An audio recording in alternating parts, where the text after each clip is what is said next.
Welcome to Outpost Paradox. Presenting Lost Unit, Operation Caribbean Viper. Written by Alex Cross. A full-length military thriller about special operations, geopolitical intrigue, and impossible decisions. If you enjoy this audiobook, please like, subscribe, and share. Now, let's begin. Prologue. Echoes of Another War. Master Sergeant Deshaun Carter woke to the sound of rain on corrugated tin and the smell of diesel fumes. For a moment, he was back in Gleiwitz in 1939, watching Wehrmacht trucks rumble past a barn, while he counted seconds with a bleeding hand pressed against Sergeant Reed's leg. Then the radio on his nightstand beeped, and the illusion dissolved. The rain was Californian. The diesel came from a generator outside the converted hangar, and Reed was down the hall drinking black coffee with the rest of the team. Carter sat up and rubbed the scar on his right shoulder, a raised line where a German 7.92mm round had creased him.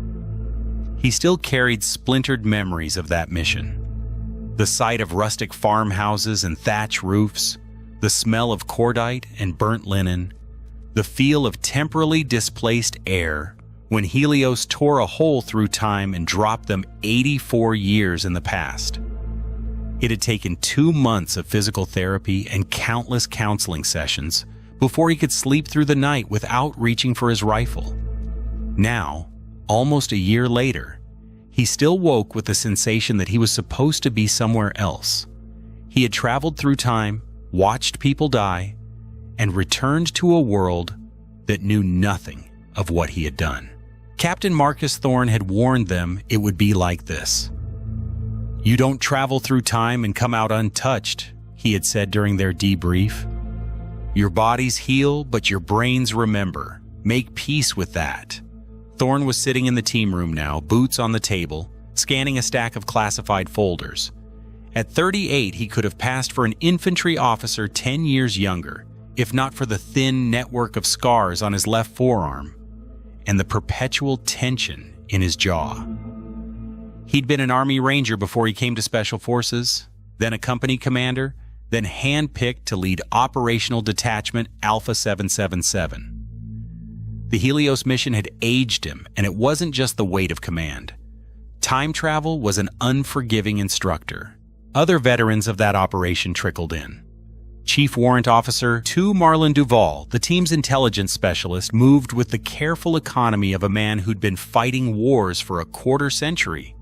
Sergeant First Class Jesse Keyes Miller adjusted his comms headset, even though the radios were cold. Staff Sergeant Javier Ruiz, call sign Buck, ducked his head to clear the low door frame and ignored the ache in his left shoulder, where a German bullet had shattered bone that was now laced with titanium. Specialist Tariq Hassan rotated his arm gingerly. The tendons still complained when he lifted more than 40 pounds. Specialist Michael Reed walked with a slight limp. Sergeant First Class Vance and Staff Sergeant Lewis drifted toward the coffee like magnets to metal, their banter quiet but friendly. Chief Warrant Officer David Martinez, the assistant team leader, hovered near the corner of the room, watching the door. For a few minutes, they chatted about nothing in particular: the high desert weather, college football scores, the fact that the Helios chamber had been shuttered pending a Pentagon review. 12 men who had gone to war outside of time, talking like any soldiers between missions. But there was an undercurrent that none of them voiced, the sense that whatever came next would not be normal.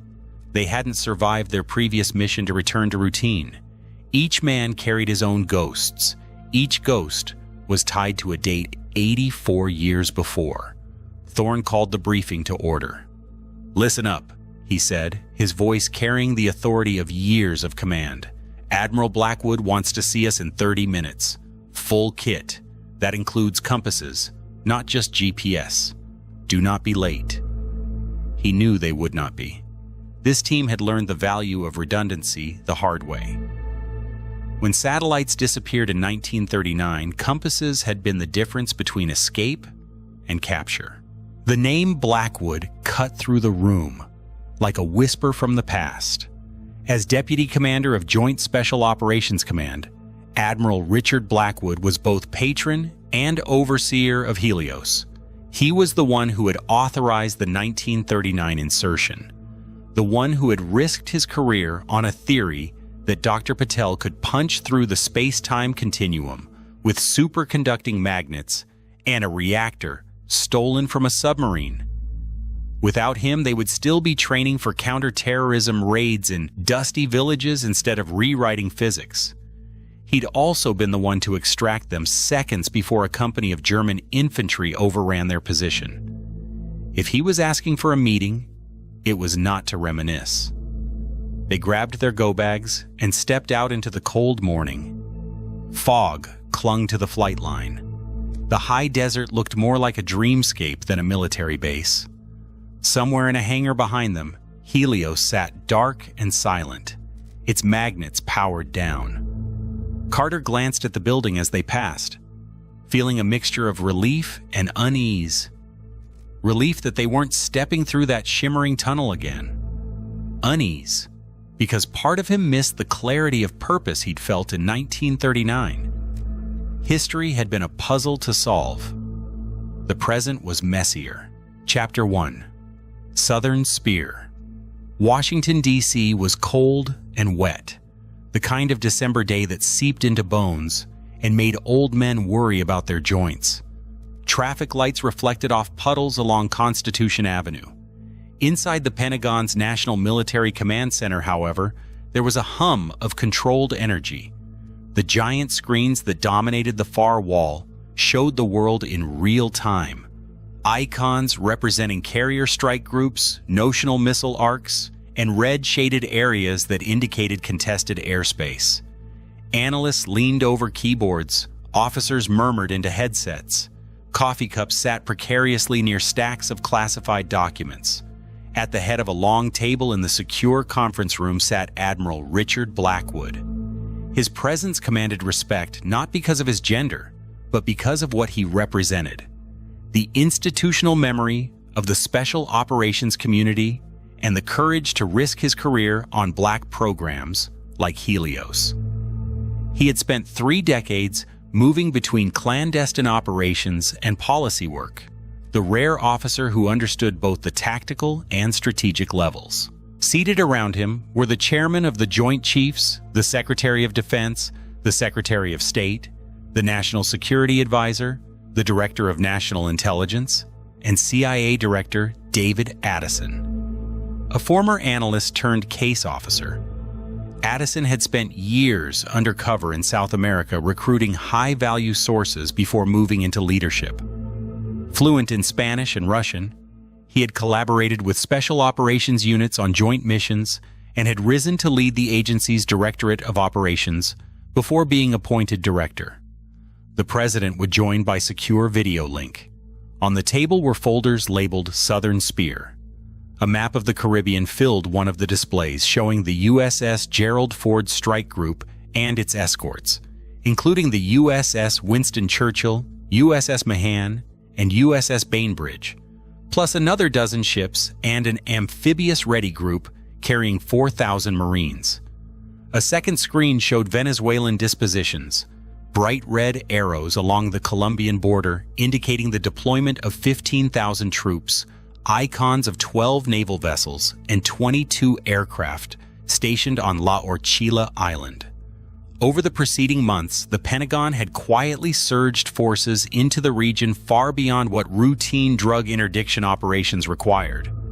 Analysts from War on the Rocks noted that by mid-December, the buildup was anchored by the USS Gerald R. Ford and included Marine F-35 fighters deployed to Puerto Rico, expanded naval patrols, and roughly 15,000 U.S. personnel. In addition to amphibious ships and destroyers, the Pentagon had flown 6 EA-18G Growler electronic warfare jets, HC-130J Combat King II search and rescue aircraft, HH-60W Jolly Green helicopters, and Vermont Air National Guard F-35As into the former Roosevelt Roads Naval Base in Puerto Rico, a deployment described by reporters as a major escalation because the F-35As could carry 2,000-pound precision-guided bombs and strike deep into Venezuelan airspace.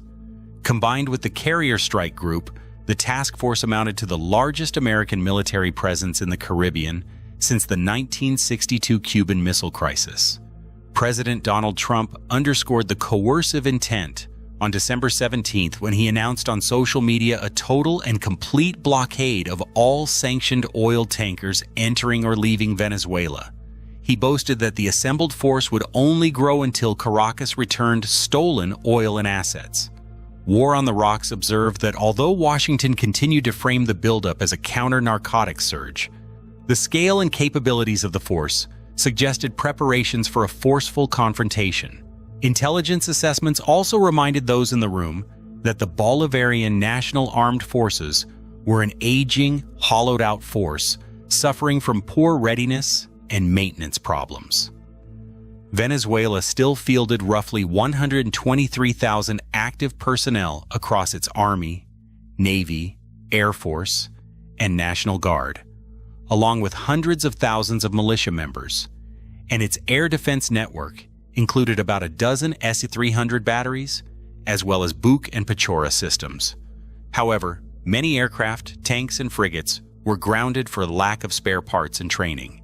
The FAA had already banned flights around Ceiba, Puerto Rico, and urged airliners flying over Venezuela to exercise caution because of heightened military activity.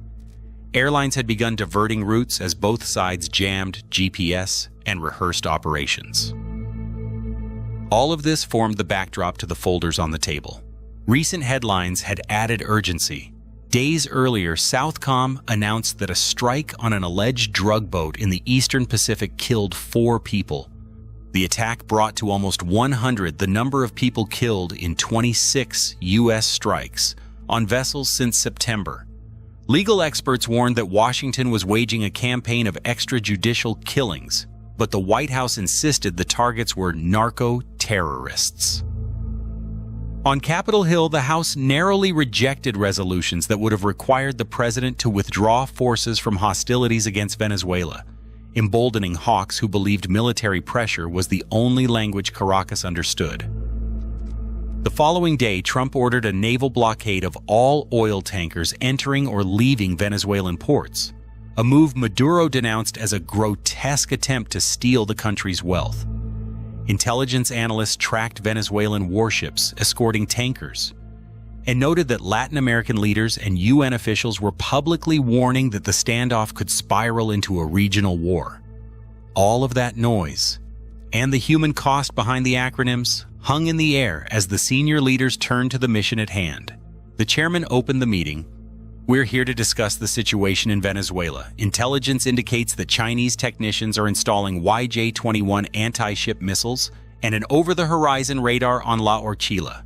At the same time, the president is seeking concessions from Maduro on narco-trafficking and migrant repatriation. Our naval presence is meant to deter aggression, but it gives us options. Admiral Blackwood, you have the floor." Blackwood stood. A red light on the recording panel indicated that the proceedings were being transcribed. He spoke deliberately. "Southern Spear is at a critical juncture. The Carrier Strike Group is on station. The Venezuelan government has mobilized reserves, and the Chinese are increasing their presence. The Kepler report you received this morning notes that while Venezuela's oil production is relatively resilient, because most production stems from the remote Orinoco Belt, a moderate invasion could still reduce exports by 15 to 25%. We do not want to destabilize global energy markets unless absolutely necessary. That said, the installation of Chinese anti-ship ballistic missiles changes the calculus. Those YJ-21s have a range of 200 kilometers and a terminal velocity of Mach 10. If they become operational, they could seriously threaten the Gerald Ford and its escorts. Our assessment is that we must remove or neutralize the radar and missiles before any potential invasion." The Secretary of State leaned forward. "We're still talking to Maduro. There's a possibility of a negotiated settlement. If we blow up his radar, we risk scuttling diplomacy. Blackwood nodded. Hence the compartmentalized nature of what I'm proposing. We insert a small special forces team to gather human intelligence, secure a high-value defector with critical data, and, if necessary, sabotage the radar. The operation would take place before any overt action. It will be deniable. Our long-term objective is de-escalation through strength. We neutralize the immediate threat, then continue negotiations from a position of advantage. The Secretary of Defense looked skeptical. Who's the defector?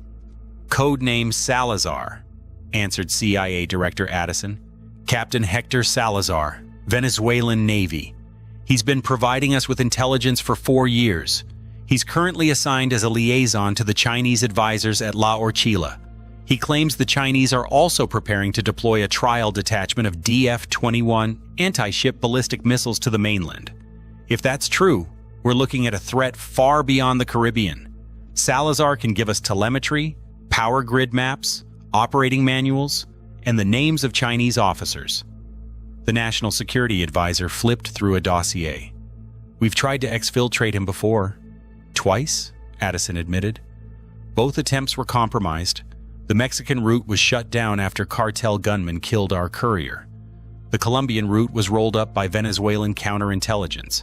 The Chinese have embedded technical advisors and counterintelligence officers across the Venezuelan military.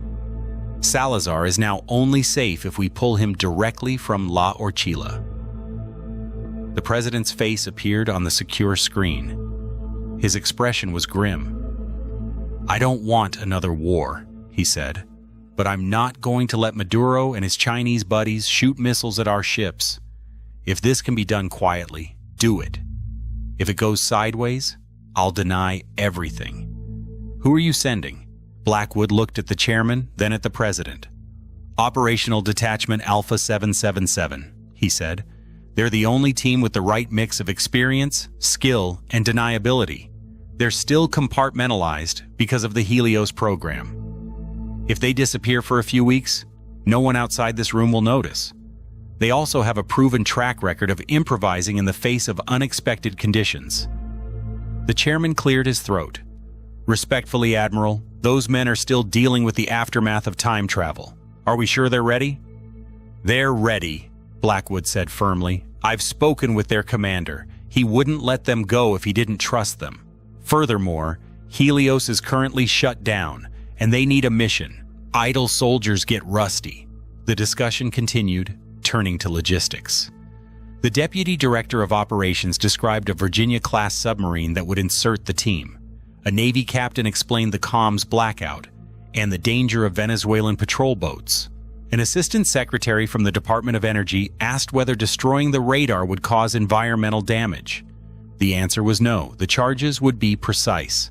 A representative from the Treasury Department warned that any public escalation could rattle oil markets, given that Venezuela exported roughly 750,000 barrels per day and had become increasingly intertwined with Chinese buyers. The room filled with risk assessments, acronyms, and conditional verbs. In the end, the president leaned back. Fine, he said, do it. But if the Chinese find out, we deny it. We blame it on mechanical failure or sabotage by a Venezuelan faction. If the team is compromised, we do not go get them. Understood? Silence followed. Everyone understood. The men who would carry out the mission would go in knowing their government could disavow them. It wasn't new. It was part of the job. As the meeting adjourned, Blackwood gathered his folders and walked toward the exit. The National Security Advisor caught up to him.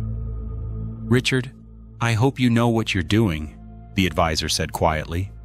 So do I, Blackwood replied. But you can't fight 21st century wars with 20th century tools. Sometimes you have to send ghosts to fight shadows. Chapter 2. Pre-deployment. Edwards Air Force Base sprawled across the Mojave like an artificial oasis. White hangars, gray runways, and rows of parked aircraft stood out against sand and scrub. Building 1500, home of the Helios project, sat on the edge of the base near a dry lake bed. It looked like any other corrugated metal hangar from the outside. Inside it housed one of the most classified pieces of equipment on Earth.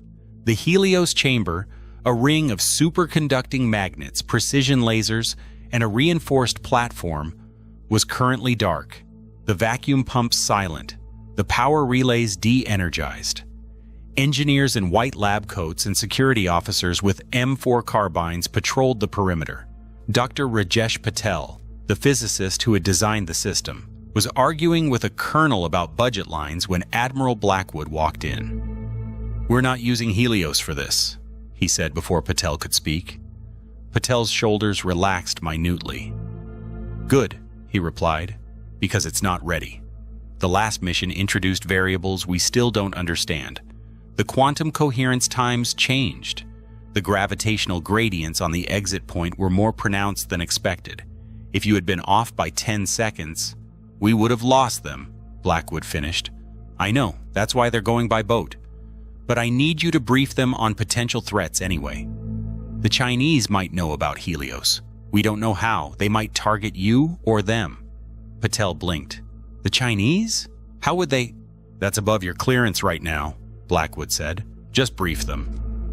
The team arrived an hour later. Thorne led them through the checkpoint, presenting badges. Their movements triggered an automatic notification to half a dozen compartments. They sat in a conference room with walls lined with foam and white boards covered in equations. Patel stood at the front and ran through the basics. He reminded them how to identify signs of quantum interference, electronic malfunctions, sudden temperature drops, visual distortions. He told them to assume every adversary nation was trying to build their own Helios. He reminded them never to speak of their mission casually. They nodded. They'd heard this before, but now the threat seemed less theoretical. If Chinese intelligence had caught wind of Helios, they might try to capture one of them to extract knowledge. The team added another contingency to their plan. If captured, they would take measures to prevent interrogation. After the briefing, they flew to Fort Bragg for initial mission planning. In a windowless room, they met with a CIA Latin America desk officer named Antonio Valdez. Born in Miami to Cuban exile parents, he had served as a U.S. Army Ranger before being recruited by the CIA.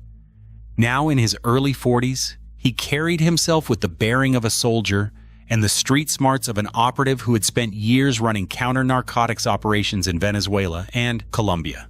He had cultivated Salazar and trusted him. Valdez explained the defector's background, his motivations, his quirks. He smoked expensive cigars. He hated Maduro. He loved his son. He gave them code phrases to identify themselves. He revealed that the Chinese had offered Maduro a package deal: missile defense technology, the YJ-21 anti-ship missile batteries, and access to a communications network backhauled through Chinese satellites. In exchange, Caracas would grant Beijing rights to operate radar sites and deep port facilities. The arrangement provided China with a platform to monitor U.S. naval movements and threatened regional stability. That, he said, was why this mission mattered. From Bragg, the team flew to Naval Air Station Key West for maritime training. The U.S. Army's Special Forces Underwater Operations School sat adjacent to the Navy's combat diver training facilities. The turquoise waters of the Florida Keys hid strong currents and unpredictable weather. During the day, tourists snorkeled and sipped margaritas. At night, members of ODA 777 donned black wetsuits and practiced diving in total darkness. They trained with Draeger rebreathers that recycled air without producing bubbles, allowing them to remain undetected by surface observers. They learned to navigate by counting kick cycles and using compasses strapped to their wrists. They practiced attaching limpet mines to mock hulls. They learned to board submarines at night while wearing 70 pounds of gear. Beyond the basics, the cadre at the Special Forces Underwater Operations School pushed them to adopt new equipment and techniques.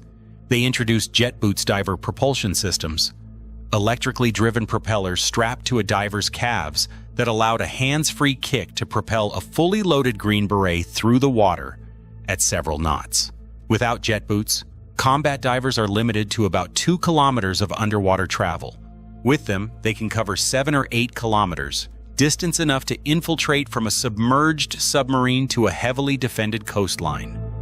On one night, Miller clipped into a set of jet boots for the first time and nearly face-planted into the water as the silent propellers jerked him forward.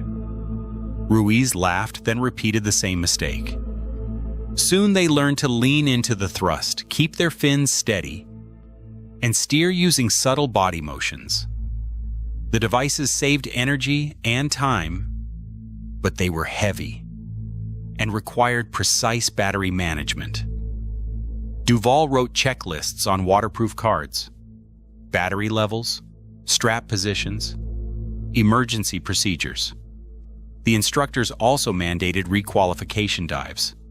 To be validated as a dive team, the 10th Special Forces Group operators had to complete 6 closed-circuit dives using Draeger rebreathers, 1 open-circuit search dive, and an over-the-horizon inflatable boat insertion of at least 15 nautical miles.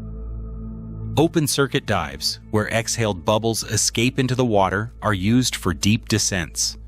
Closed-circuit dives keep divers within 20 feet of the surface, but recycle exhaled gas, eliminating telltale bubbles. The team performed the open-circuit dive off a coral reef, descending to 100 feet and swimming through the wreck of a mine layer while watching their depth gauges and nitrogen load. For the over-the-horizon movement, they boarded a black rubber boat in darkness, motored out 15 nautical miles, then rolled into the ocean and swam toward a chem light on the beach. Each evolution built confidence. Each left them tired, but grateful for the new capability. During one training scenario, instructors had them tow a simulated Stinger air defense missile to shore, just as a news article had described combat divers doing in 2022. The missile tube, though inert, weighed nearly 30 pounds and was awkward underwater. Reed and Lewis paired up to drag it through the surf. "We're bringing a portable surface-to-air battery to the party," Reed joked, grunting. In reality, they would not be carrying a Stinger to Venezuela, but the drill taught them how to manage unwieldy payloads while maintaining stealth. Webb timed the team from leaving the boat to stashing the missile under vegetation. They shaved minutes off with each repetition. By the end of the week, the instructors signed their qualification packets. ODA 777 had not only refreshed their diving skills but expanded them, giving them confidence that they could swim longer distances, carry heavier loads, and remain undetected. The Florida sun burned their necks and salt cracked their lips, but they felt ready for the Caribbean. The training was punishing. Every evening they would crawl back to their barracks exhausted, salt encrusted on skin, ears ringing from hours underwater. But it served a purpose. As a 2024 Special Warfare article pointed out, rapid population growth and accelerating urbanization had pushed infrastructure into coastal areas, turning littorals into contested zones, and forcing Army Special Operations Forces to improve their maritime infiltration capabilities. Directive 350-24, issued by U.S. Special Operations Command, had declared maritime infiltration a fundamental skill for all components. The Army had been playing catch-up with the Navy and Marines. This operation would test whether they had caught up. Between dives, the team sat in classrooms learning about the YJ-21. Hassan ran a whiteboard session on hypersonic glide vehicles. The YJ-21 is essentially a DF-21D on a diet, he explained. It's two-stage, a solid rocket booster, and a hypersonic glide vehicle. It launches vertically, climbs to high altitude, then pitches over and glides at Mach 10. It uses satellite, inertial, and active radar homing. It has a kill radius of 50 meters. If you think we can shoot that down with a phalanx, you're dreaming. Our only options are to destroy it on the ground or use electronic warfare to blind it. That's where Salazar's data comes in. They also studied Venezuelan terrain. Martinez put up satellite images of La Orchila. The island was roughly 30 square kilometers, dominated by scrub and mangrove swamps. On its north side, cliffs rose above turquoise water. To the east lay a small village where families of military personnel lived. The radar site sat on the south side, near a runway that could handle transport aircraft.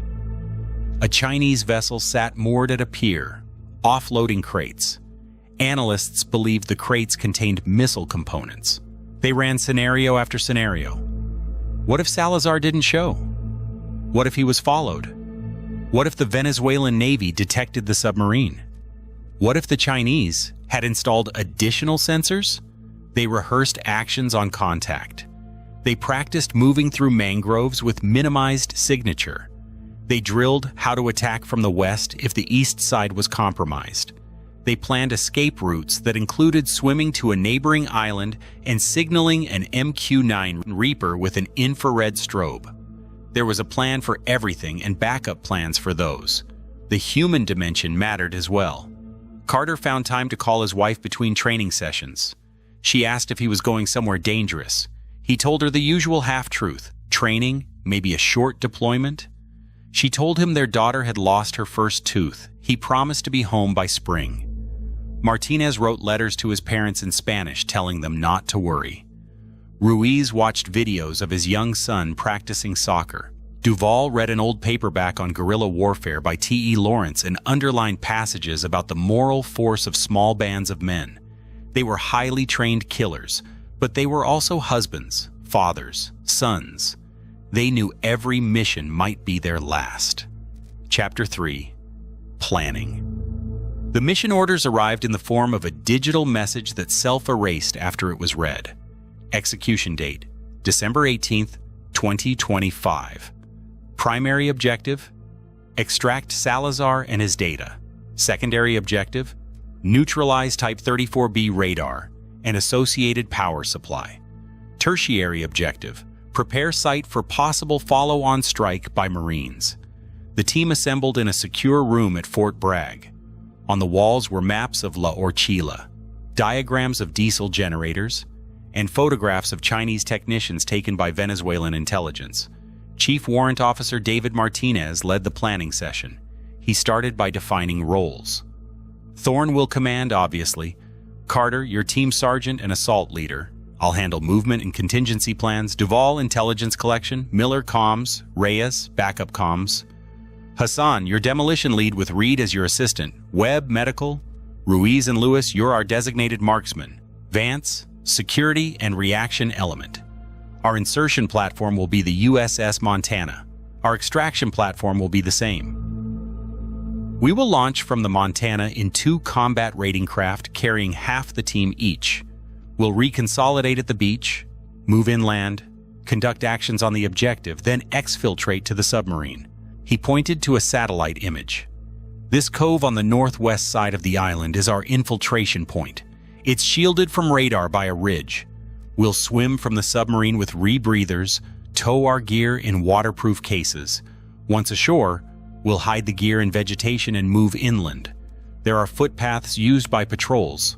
Avoid them. We'll stay in the mangroves until we're parallel to the radar site, then move on the objective.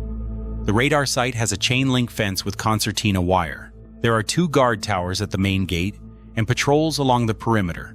The radar operates off 4 diesel generators, each in its own bay. Chinese technicians are inside the control building. Venezuelan Marines provide security. We'll avoid contact if possible. Hassan and Reed will plant charges on each generator and a secondary on the power distribution box. Carter and I will clear the control building. Duval will collect as much intelligence as he can. Miller and Reyes will monitor communications. Ruiz and Lewis will provide overwatch from a low hill 90 meters north. Vance and Webb will secure the breach point. Once the charges are set, we'll withdraw along a different route, link up with Salazar at the cove, and exfiltrate. Duval spoke up. "What about Salazar's schedule?" Valdez answered. "He's scheduled to fly in at 06 Antoine local time. He'll travel with a Chinese colonel and a Venezuelan general. He'll break away from the group under the guise of inspecting the power plant. He will go to the latrine near the north fence and exit through a maintenance gate. There's a small stand of trees there. Be there by 0610. If you're not there, he'll abort and go back inside." Ruiz rubbed his jaw. "What's the window between finishing the sabotage and meeting him?" 40 minutes, Martinez said. "It's tight. We need to move fast. We have one more complication. There's a Venezuelan frigate patrolling offshore. It has surface search radar and thermal cameras. If they pick up our exfil boat, they'll radio La Orchila. We'll rely on the submarine's ECM to blind them. The Montana's crew will jam the frigate's radar for 5 minutes at the exact moment we exit the cove. That's our exfil window. If we miss it, we're stuck on the island until the next night." They discussed contingencies for hours. What if Salazar was captured? They had an alternate extraction plan via helicopter. What if the radar site's backup generator was hidden? Hassan prepared extra thermite charges. What if the Chinese colonel recognized them? They had cover stories in Spanish. A Venezuelan ranger unit conducting an inspection. It was flimsy, but would buy seconds. What if the Chinese had installed cameras with infrared capability? They also talked about weapons. The team would carry M4A1 carbines with the latest SOP mod attachments, surefire suppressors, Q15 infrared lasers, EOTech holographic sights with magnifiers, and red dot sights. Each rifle was zeroed at 100 meters. The M4A1, according to the Army's equipment description, is a lightweight, gas-operated, air-cooled, magazine-fed, selective rate, shoulder-fired weapon with a collapsible stock. The A1 variant features a heavier barrel and full automatic fire, giving the operator the option for controlled bursts. Carter insisted on bringing 2 M320 grenade launchers loaded with thermobaric rounds in case they needed to breach a wall. Ruiz and Lewis chose Mk-12 special-purpose rifles with suppressors for longer shots. Webb carried his medical kit along with an M4. Hassan and Reed carried breaching charges and pistols. Miller and Reyes carried additional radios, including a satellite radio that used narrowband frequencies to minimize detection. Vance had an M249 light machine gun broken down into 2 packs. He would reassemble it on the island if heavy contact occurred. Before breaking for the night, Thorne spoke to them quietly. "We've done this before," he said. "Not exactly like this, but close. We've been cut off from command, improvising behind enemy lines. We're going in against a peer competitor's hardware with a non-peer partner's soldiers. We're going to keep casualties low. We're going to get Salazar out. And we're going to come home. If anything goes wrong, remember what we learned in 1939. Keep moving, keep thinking, and rely on each other." They nodded. The memory of Gleiwitz hung in the air like the smell of cordite. They didn't need to say anything. They had all been there. They all knew what it felt like to be hunted through time. Chapter 4. Insertion. The USS Montana was a dark shape gliding through darker water. The Virginia-class attack submarine displaced 7,800 tons, yet it moved with grace, its pump jet propulsion system making it quieter than any of its predecessors. Captain Andrew Collins paced the control room, monitoring depth, speed, and the sonar displays. Around him, sailors whispered to each other as they tracked ships and whales. A faint smell of coffee and machine oil filled the air. Though the sailors operated as if on routine patrol, the Montana had been configured specifically to support them. The Virginia class was designed with special operations in mind. Its torpedo room could be reconfigured to house a large number of commandos and their equipment for prolonged missions. The crew had cleared racks and stowed their own gear so the ODA 7-7 operators could lay out weapons, dive rigs, and demolition kits without tripping over sailors. The submarine also boasted a large lockout trunk for divers, a pressure chamber where the team could exit underwater without flooding the rest of the ship. Collins's exec had given them a safety brief about the trunk's mechanisms: valves, equalization sequences, emergency overrides. In older boats, divers had to squeeze through torpedo tubes. The Montana's trunk allowed them to exit with full combat loads. Up on the sail, the traditional periscopes had been replaced by photonics masts with visible and infrared cameras on telescoping arms.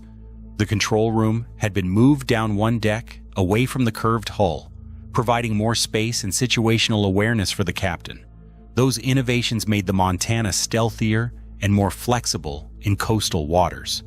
The open architecture of the submarine allowed technicians to plug in new sensors and communication packages as needed.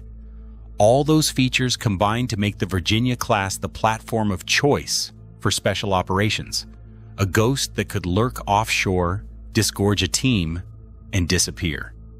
In the days leading up to the mission, the Montana's torpedo room had become ODA 777's world. They slept in narrow bunks among MiG-48 torpedoes and Tomahawk missiles. Meals came from the submarine's galley, first fresh produce and eggs, then pre-packaged portions of frozen meat, canned vegetables, and dehydrated potatoes once the stores ran low, and they whispered jokes to relieve tension. They cleaned their weapons carefully, mindful that a single grain of sand could jam a bolt. Duval tinkered with a drone the size of his palm, loading it with micro SD cards containing mapping software. Hassan rechecked each demolition charge, measuring the lengths of his detonation cord. Miller ran comms checks on a dummy terminal, simulating a jammed environment. Outside, the ocean pressed in. Inside, the team waited, alert but calm. They trusted the submarine and the sailors who drove her. In the forward compartment, ODA 777 prepared to board the dry deck shelter. They wore black wetsuits, neoprene hoods, and fins. Each had a Draeger rebreather strapped to his chest, an oxygen bottle and soda lime scrubber built into a low-profile case. The rebreathers allowed them to swim for hours without releasing bubbles. They attached small waterproof cases containing their rifles, magazines, and gear to towing lines. They also carried waterproof packs with demolition charges and the laptop for Salazar. Carter checked his watch. 21:45. The plan called for them to be in the water by 2200. He tightened the straps on his rebreather and adjusted his mask. He glanced at Hassan, who was double-checking the shaped charges. Hassan's hands shook slightly, not from fear, but from adrenaline. He looked up and nodded. He was ready. Reed stood next to him, his limp barely noticeable in the low light. Martinez ran through final checks with each man, tapping helmets and giving thumbs up. Captain Collins walked in. "We'll be on the surface in 15 minutes, he said softly. "Weather report? Sea state 2, wind 5 knots. Ambient temperature 27 Celsius. We'll have 5 minutes on the surface. Make them count. Once you're gone, we go deep again. We'll maintain radio silence. We'll jam Venezuelan radars at 0200 on your exfil. Good luck." They moved into the dry deck shelter, a cylindrical module attached to the submarine's hull. The shelter flooded slowly, equalizing pressure. The outer door swung open, revealing the black Atlantic. Moonlight glinted off small waves. They could smell salt and feel the immensity of the ocean. One by one, the men slipped into the water, the cold enveloping them despite the warmth of the water. They inflated their buoyancy vests slightly and formed a loose circle. Duval pulled out a wrist-mounted compass with a tritium dial. He oriented himself and signaled east. They began to kick, towing their gear behind them. The swim was arduous. They maintained a rhythm. Kick, glide, check compass. They kept their bodies horizontal to minimize drag. The rebreather's oxygen supply lasted 3 hours, more than enough for the 3,000-meter swim. Occasionally, a luminescent plankton bloom glowed around them. Once, Carter saw a shadowy shape pass beneath, likely a shark. He felt a spike of fear, and then let it go. Sharks rarely attacked divers. Humans were too bony. After 45 minutes, the depth shallowed. They hit soft sand with their fins. Carter signaled to surface. Heads broke the waterline silently. A dark beach lay ahead, a strip of sand backed by mangroves. They crawled through the surf, dragging gear. As they reached the tree line, they paused to listen. The only sounds were waves and distant generator hum. No voices. They moved into the mangroves, unpacked their weapons, and assembled them by touch. Each man wiped down his rifle, checked the action, attached suppressors, and inserted magazines. They donned lightweight plate carriers over their wetsuits. They sipped water from hydration bladders and checked each other's gear. Reed and Hassan stowed the shaped charges in their packs, making sure the fuses were secure. Lewis and Ruiz assembled their special-purpose rifles. Carter felt the weight of his M4A1 in his hands. The weapon felt like an extension of his body. The carbine's collapsible stock and compact barrel made it ideal for close quarters, yet it could still reach targets at 400 meters. The heavy barrel of the A1 variant would help dissipate heat if he needed to fire extended bursts. He checked the selector.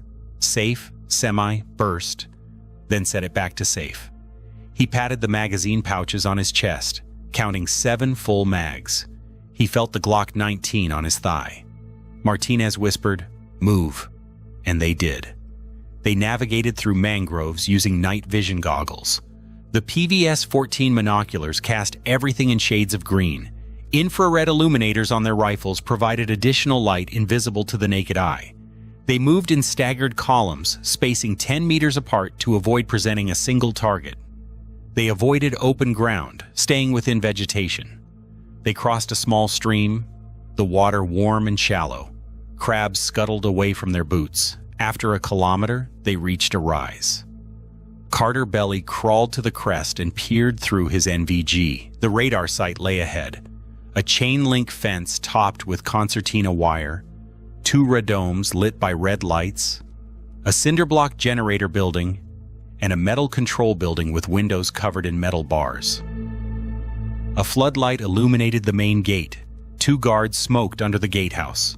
Another guard sat in a tower, scanning lazily. A patrol of 2 men walked along the fence, rifles slung. Carter relayed the information to Thorne.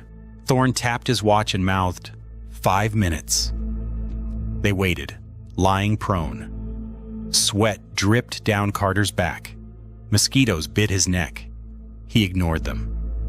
His breathing slowed. He listened to the generator hum. In the distance, a truck downshifted.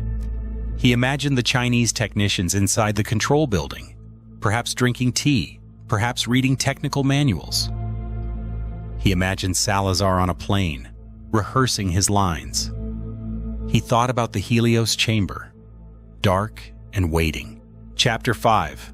Sabotage. At the appointed moment, Martinez cut the fence with bolt cutters wrapped in tape. The metal snapped silently.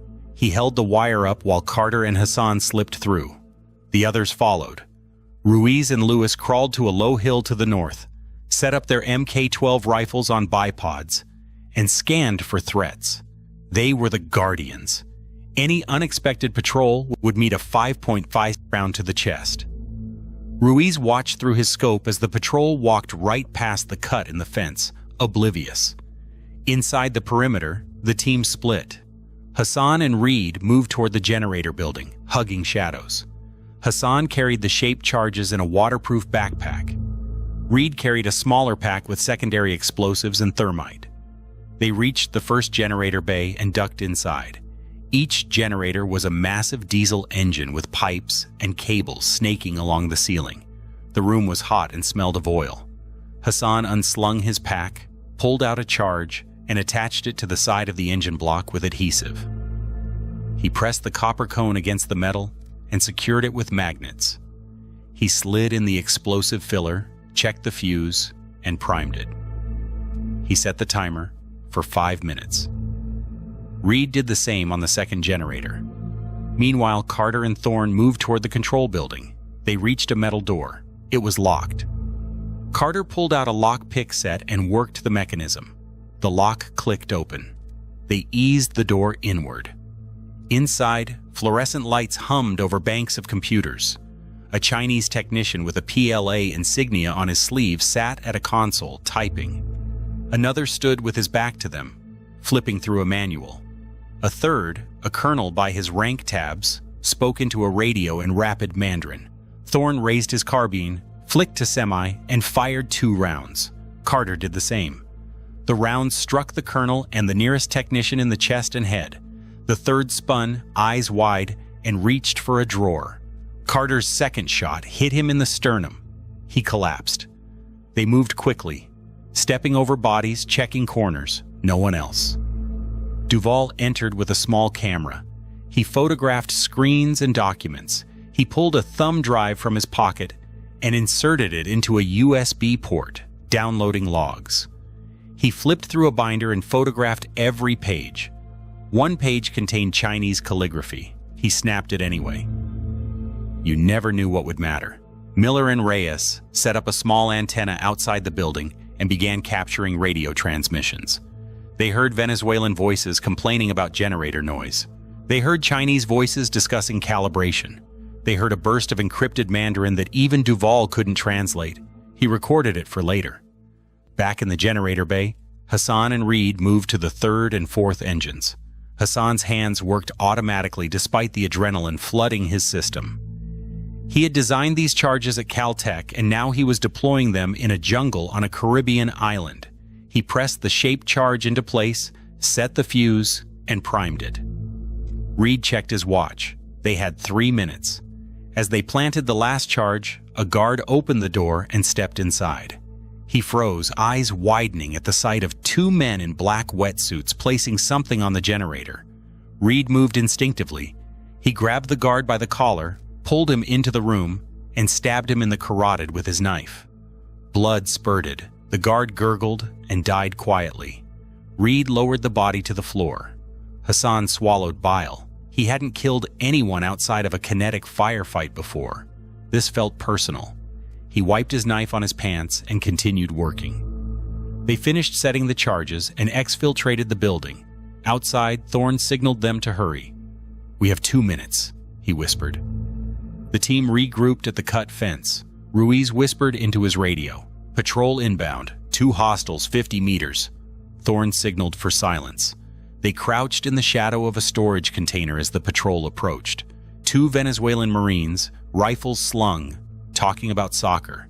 They passed within 10 meters of the Americans and kept walking. Once they were out of sight, the team slipped through the fence and moved into the scrub. In the distance, an aircraft's engines thundered overhead. Duval glanced up and saw a twin-engine turboprop descending toward the runway. It was the Y-12 carrying Salazar. Timing was tight. They moved quickly toward the rendezvous point near the stand of trees by the north fence. Carter's heart pounded. Sweat soaked his undershirt. His mind flickered to the timed charges. 2 minutes. They reached the trees at the same time Salazar and his delegation exited a white minibus. Salazar wore a white Navy uniform. A Chinese colonel walked beside him. Venezuelan soldiers formed a loose escort. Salazar gestured toward the latrine and spoke to the colonel, who nodded. Salazar walked toward the maintenance gate, glancing over his shoulder. He didn't see the Americans at first. Then his eyes adjusted. He saw Carter's silhouette and stopped. Carter raised his hand in the prearranged signal. A closed fist tapped twice to the chest. Salazar hesitated, then walked toward the gate. He unlatched it and stepped through. Carter grabbed his arm, pulled him into the trees, and pressed him down. "Quiet," Carter whispered in Spanish. "Stay low. We're here to get you out." Salazar nodded, his eyes wide. He clutched a backpack. Carter could see the outline of a laptop inside. Salazar wore a pistol on his hip. His hand hovered near it. He was afraid of everyone. "Follow us," Carter said. "We have to go now." As they crawled away, the charges detonated. 4 muffled explosions rolled across the island. The diesel generators screamed as copper jets pierced crankcases, shattering pistons and cracking engine blocks. Flames erupted. Lights flickered and went out. The radar antenna stopped rotating.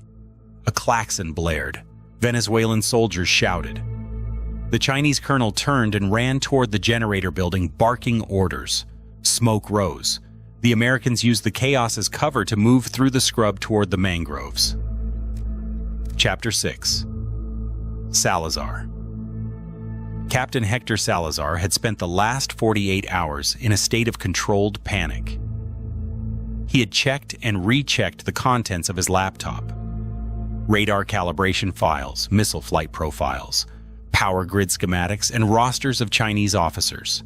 He had copied them onto a USB drive hidden inside a hollowed-out cigar.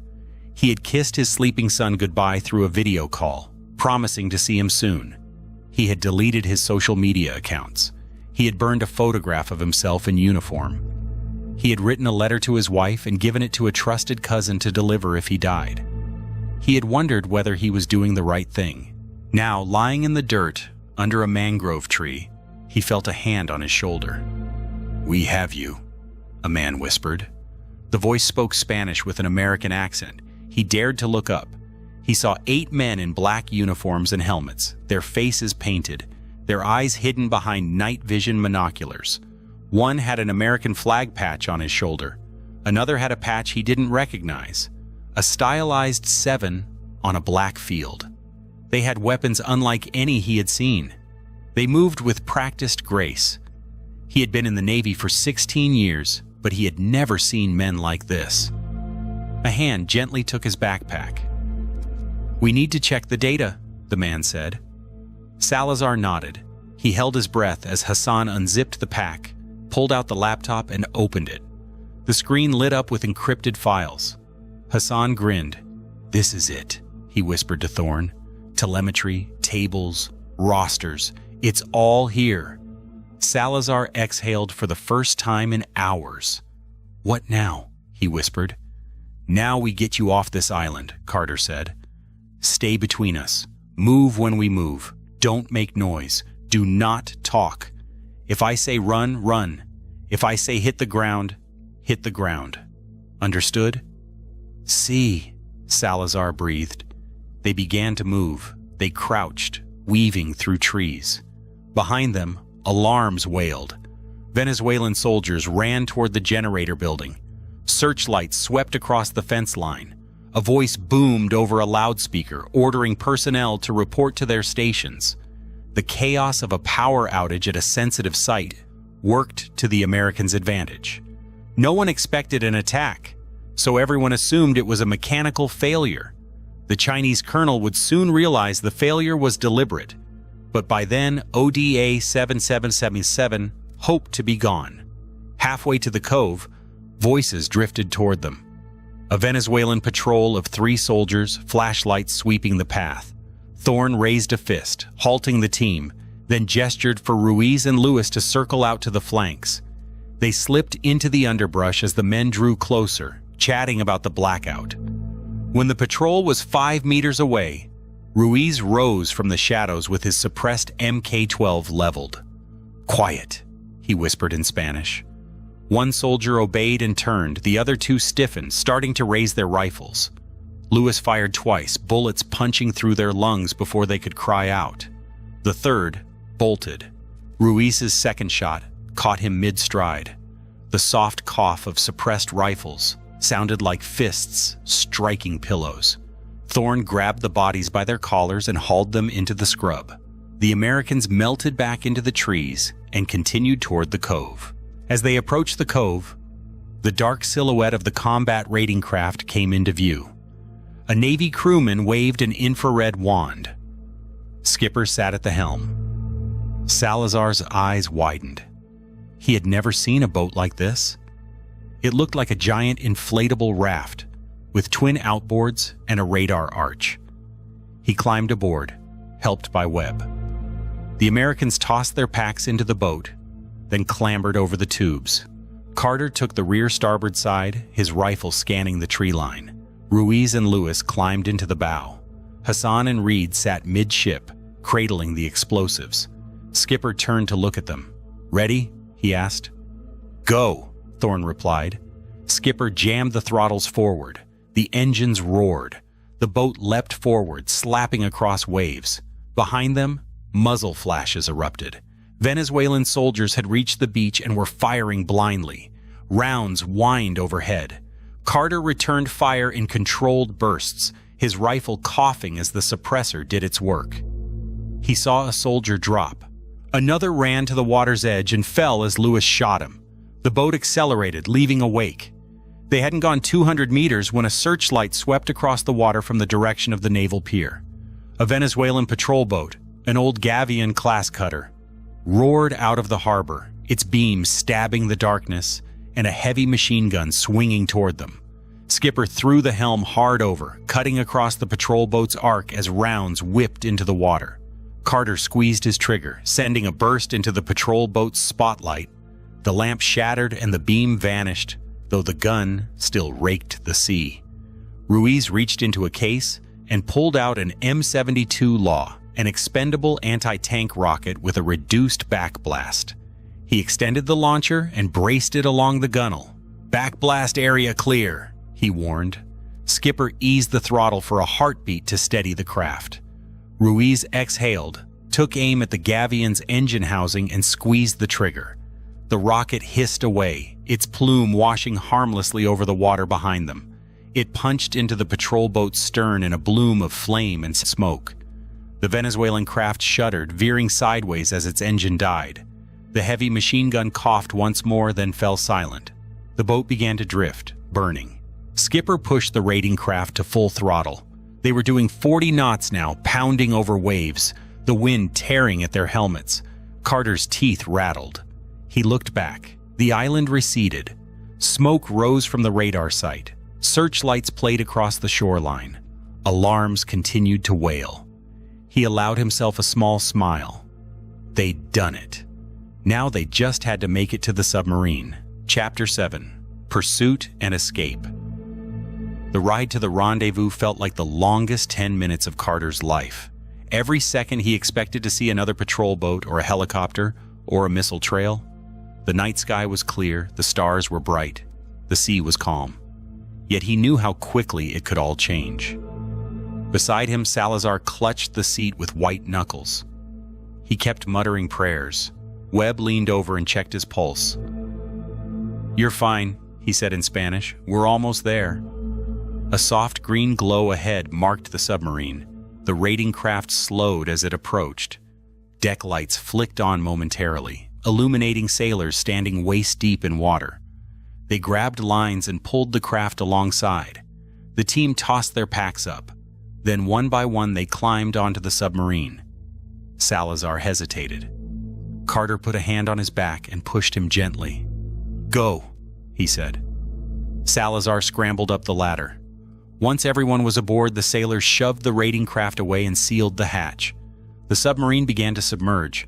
Within minutes, they were 60 meters beneath the surface. In the wardroom, Captain Collins greeted them. "Well done," he said simply. "We're on our way. We'll rendezvous with your aircraft in 12 hours. You can sleep, eat, whatever. Keep it quiet. We're running silent." They stripped out of their wetsuits and changed into dry clothes. Hassan checked the laptop to make sure the data hadn't been corrupted. It hadn't. Duvall backed up the files onto 2 encrypted thumb drives.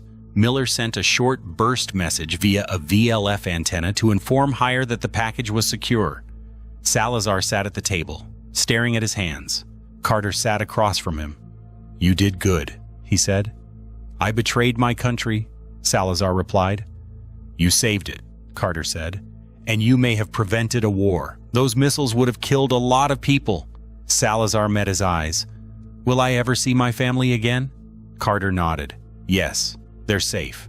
We're taking you to them. You'll get new names, new lives. It's not what you planned, but it's life. It's better than the alternative." Salazar swallowed and nodded. Tears filled his eyes. He wiped them away quickly, embarrassed. Carter pretended not to notice. He understood. He had felt similar when he had watched the sunrise over a Polish field in 1939, thinking he would never see California again. Survival was messy. Freedom was messy. But it beat the alternative. Chapter 8. Convergence.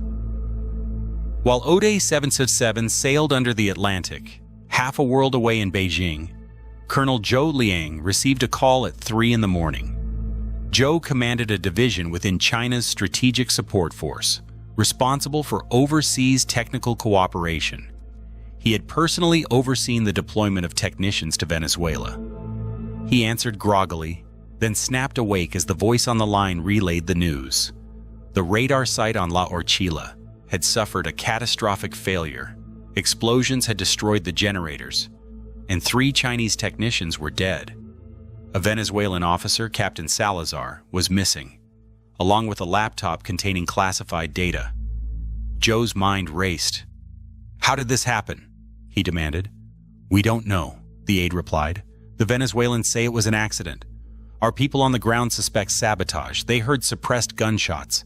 A patrol boat was crippled by a rocket.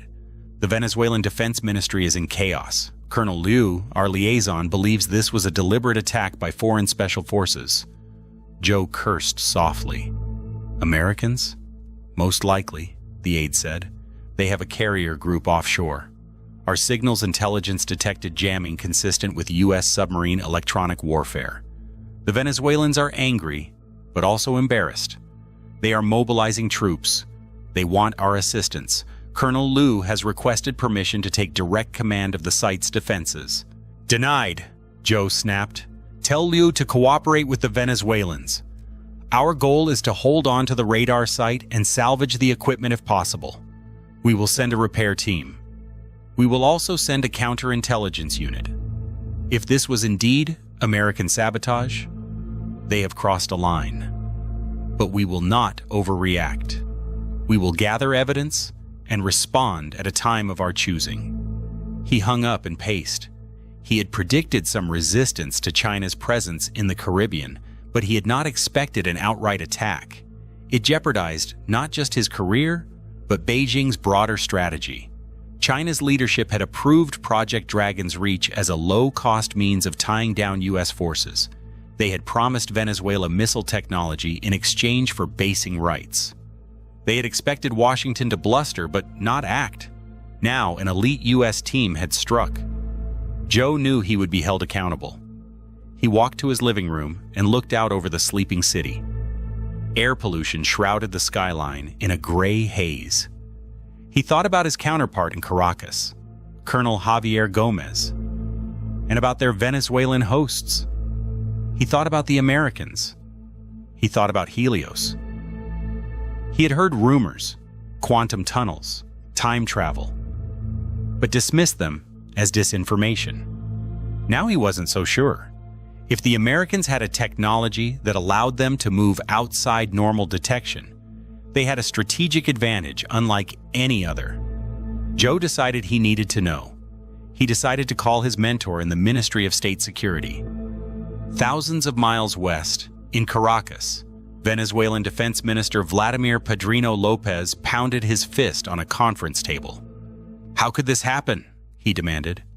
"We put 15,000 troops on the border, 12 ships at La Orquila, 2,500 soldiers on exercises, and yet a handful of saboteurs destroy our radar?" Colonel Javier Gomez stood stiffly. "Sir, we believe Captain Salazar was working with the CIA. He disappeared from La Orquila. We found 3 dead guards at the generator building and a Chinese colonel shot in the control room. The saboteurs used advanced weapons, suppressed rifles, shaped charges. They knew exactly what to hit. They exfiltrated by boat. We pursued, but they disabled our patrol boat with a rocket. They escaped. We have alerted all bases and canceled leave."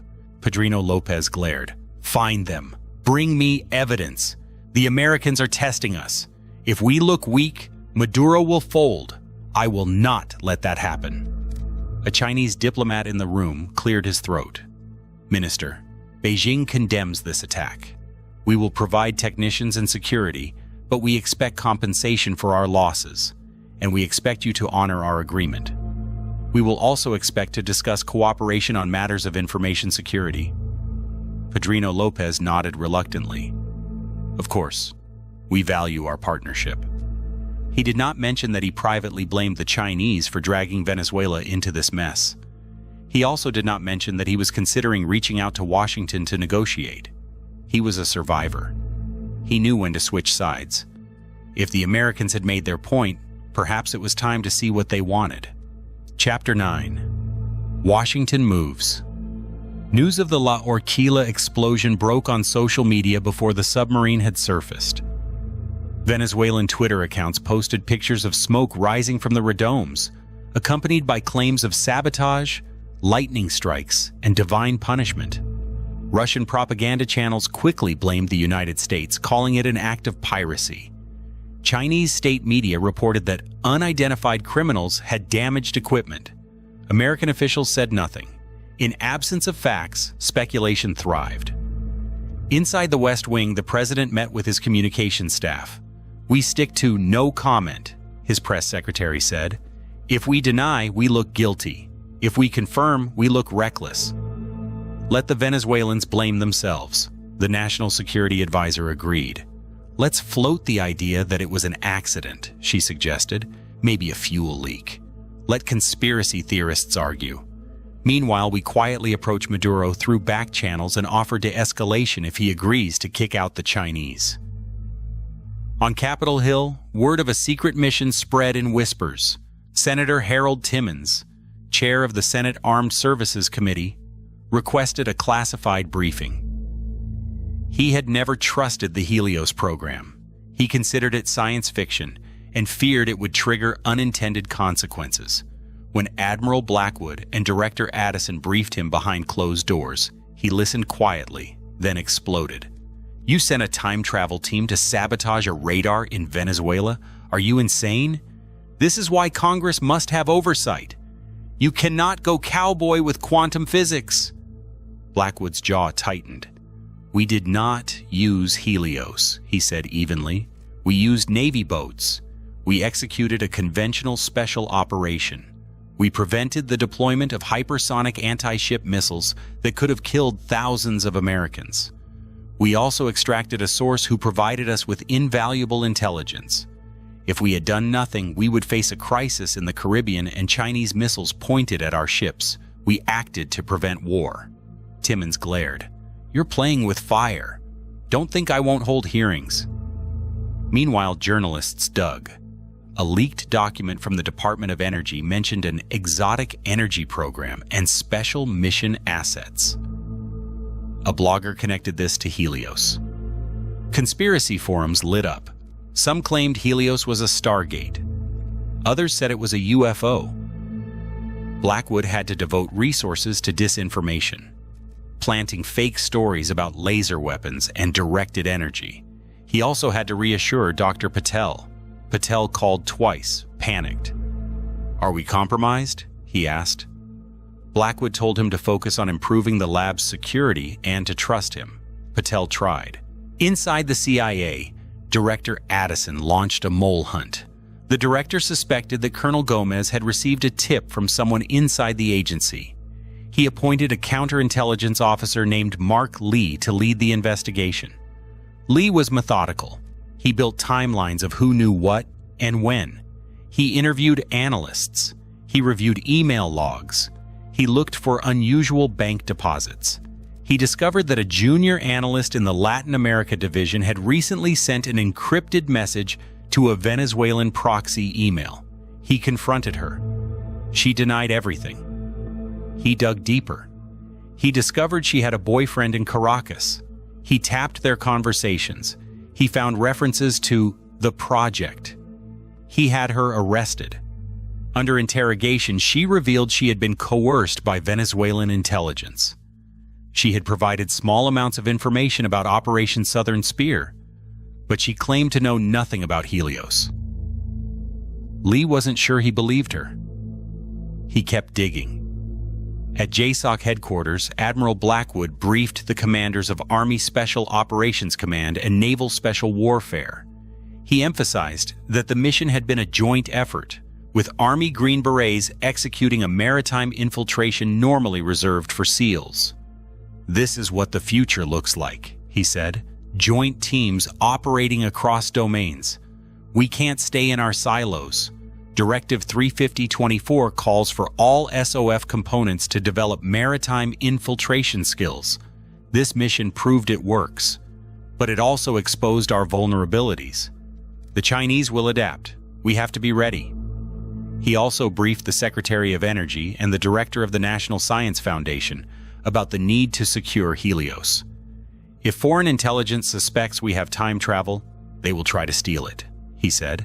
We must harden the facility. We must expand the security perimeter. We must run red team tests. The secretary asked how to do that without drawing attention. Blackwood suggested using Helios as a cover for a quantum communications research facility. It wasn't far from the truth. Across town, think tanks held panels. An analyst from the Atlantic Council argued that sabotage and kinetic effects can be an effective tool to divert enemy resources and degrade capabilities, as demonstrated by OSS and SOE operations in World War II. He praised the La Orquilla operation as textbook unconventional warfare. A retired admiral cautioned that such operations risk escalation. A former CIA officer reminded viewers that great power competition was no longer limited to Europe and Asia. The Caribbean was now a battleground. Oil markets fluctuated. Venezuelan crude exports dipped slightly as companies hesitated. Chinese tankers altered course. Investment analysts wrote notes. A stock market commentator joked that time travel was the next big thing. Chapter 10. Safe House. The safe house was nestled in the foothills of the Appalachian Mountains, a sprawling estate once used by a pharmaceutical executive. The government had seized it after a fraud investigation and repurposed it as a secure debriefing facility. The long driveway was lined with bare maple trees. A high fence with motion sensors surrounded the property. Cameras monitored every angle. Inside, the decor was a mix of rustic wood and mid-2000s luxury. Stone fireplaces, granite countertops, leather couches. It would have been cozy if not for the armed guards and constant hum of generators. ODA 777 arrived by helicopter under cover of darkness. They were exhausted and stiff from days of travel. They were shown to rooms and given civilian clothes. Hot showers felt like heaven. Then the debriefings began. For the next week, they spent 8 hours a day recounting every detail of the mission.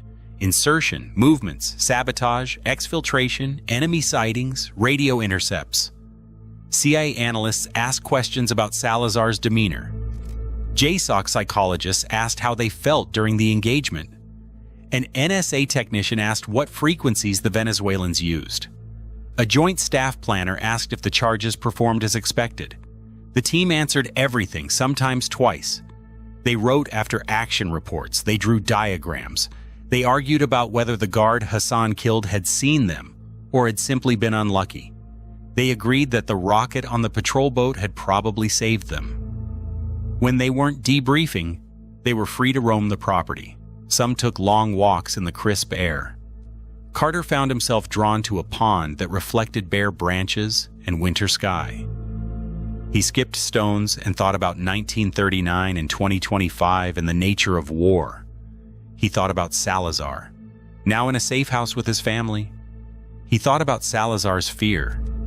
He thought about the Chinese colonel he had shot. Had that man known the stakes? Had he thought he was defending his country? Did it matter? Carter believed killing was sometimes necessary but never trivial. He had to believe that, or the ghosts would devour him. Martinez spent his downtime studying maps. He couldn't help himself. He liked thinking about terrain and movement. He traced possible infiltration routes into other parts of Venezuela and Colombia. He noted river crossings, mountain passes, airfields. He didn't know why he was doing it. Habit, perhaps. Duvall read intelligence reports and wrote a paper for the Special Forces Journal about the applicability of historical sabotage missions to modern great power competition. He quoted from the Military Review article that described how operations like McPherson's delayed German panzer divisions in World War II, and how Detachment 101 employed Kachin fighters in Burma to disrupt Japanese lines. He argued that the success of ODA 777's mission reinforced the timeless value of small units striking critical nodes to shape larger battles. Hassan spent time tinkering with the shaped charges. He built models and tested different liner materials. He wondered if a tungsten liner would perform better than copper. He wrote his ideas in a notebook. Reed helped him, despite the stiffness in his leg. Reed had been blown off his feet by an explosion in 1939 and wounded by shrapnel on La Orquilla. He joked that he was attracting metal. Doc Webb monitored the team's health. He noted elevated cortisol levels. He recommended meditation. Some tried it, others laughed. Vance spent his evenings in the makeshift gym, running on a treadmill and lifting weights.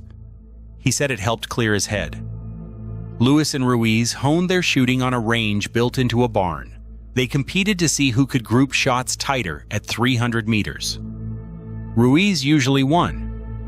Reyes and Miller worked on comms equipment, modifying antennas and practicing with different encryption settings. They took turns trying to break each other's codes. It was a game and training at once. Thorne met with Admiral Blackwood privately. Blackwood asked him if he thought his men were ready for more. He said yes. Blackwood asked if he thought Helios should be used again. He hesitated. "If we have no other choice," he said, "but only with better protocols. We learned a lot in Poland. We can't repeat our mistakes." Blackwood nodded. He told Thorne that Chinese intelligence was sniffing around Helios. Thorne wasn't surprised. They agreed to tighten security and limit the pool of people with knowledge. The safe house served another purpose: psychological decompression. A team of psychologists met with each operator individually. They asked about dreams, about guilt, about relationships. Carter found himself talking about Poland more than Venezuela. He described the barn, the screams of German soldiers, the smell of burned wheat. The psychologist nodded and took notes. She asked if he felt anger. He said yes. She asked if he felt pride. He said yes. He asked if that was okay.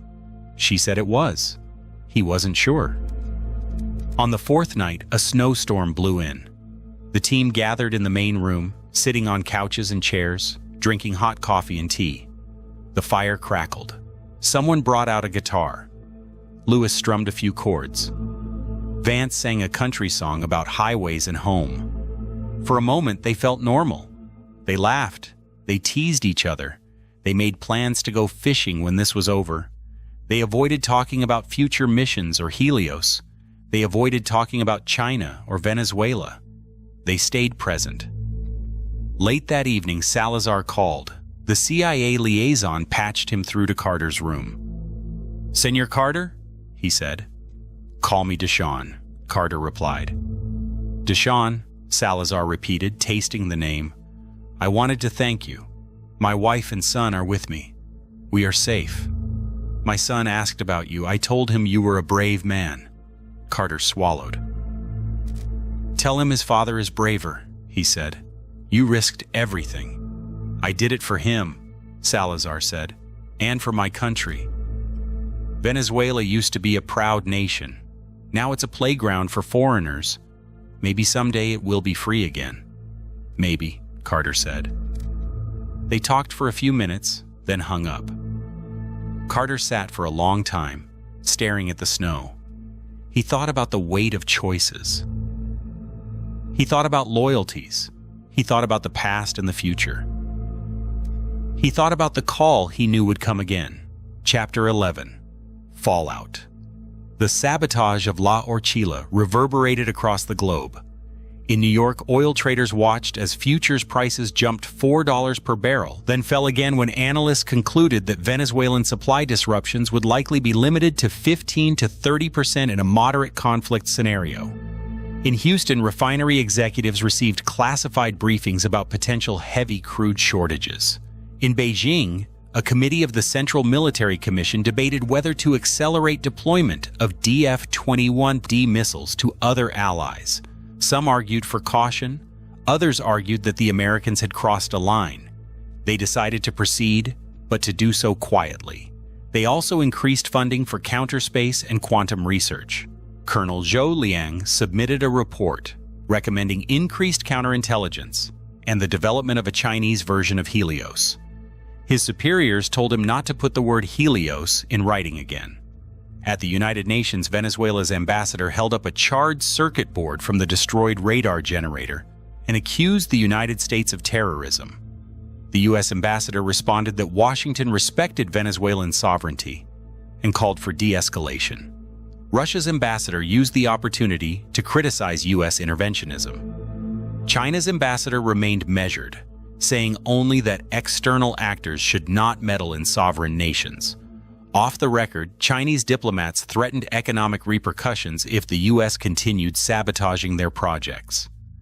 In the White House Situation Room, the National Security Council reviewed contingency plans.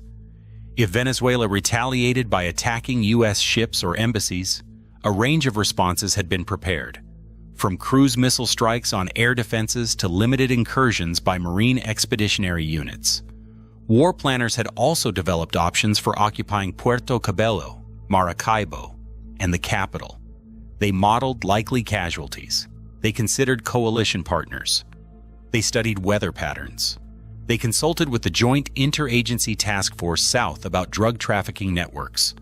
They did not sleep much. In Caracas, Colonel Javier Gomez intensified his crackdown. He arrested 10 officers suspected of disloyalty. He executed a sergeant who had failed to report seeing an unfamiliar boat. He interrogated Salazar's cousin, who claimed ignorance.